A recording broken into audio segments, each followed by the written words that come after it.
তো বন্ধুরা, সোহাগ কঠিন ভাবে ফেসে গেছে। অবশেষে আকজর মরলে ধামাকা চাল ছেড়ে দিচ্ছে। আসসালামু আলাইকুম এভরিওয়ান, আপনারা সবাই কেমন আছেন? আশা করি ভালো আছেন, আমিও ভালো আছি। আবার এক নতুন নাটক নিয়ে এসেছি আপনার মাঝে, ধনীঘর ফেলার। তো বন্ধুরা, 63 নম্বর পর্ব কবে আসবে, কি হতে যাচ্ছে, কি হবে, সব সকল আপডেট আমাদের এই ভিডিওতে জানতে পারবেন। তো বন্ধুরা, 62 নম্বর পর্ব আপনারা দেখতে পাচ্ছেন, সোহাগকে ধরে নিতে যাচ্ছিল পুলিশে, তার স্ত্রীর জন্য নিতে পারে নাই।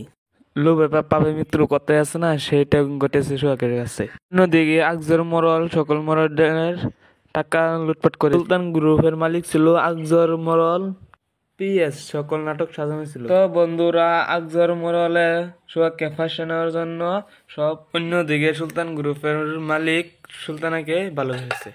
তো বন্ধুরা, 62 নম্বর পর্ব আমার কাছে বহুত ভালো লাগেছিল। আপনার কাছে কেমন লাগছে কমেন্ট করে জানাবেন।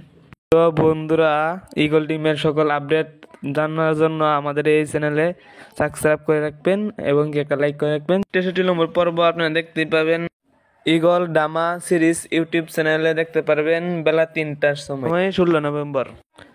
অন্যদিকে দেখা গেছে যে করিম মরলে শিল্পপতি হয়ে নতুন একটা বিয়ে করবে, সে খুশির জন্য বলতেছে। অন্যদিকে দেখা গেছে যে বিল্লাল সুরুষকে জেল থেকে আনছে না। তো বন্ধুরা, এক কথা করতে গেলে ভিডিওটা আমার কাছে বহুত দারুণ হয়েছে। তো বন্ধুরা, আজকের ভিডিও এই পর্যন্ত। ভালো থাকবেন, খুশি থাকবেন। আল্লাহ হাফেজ।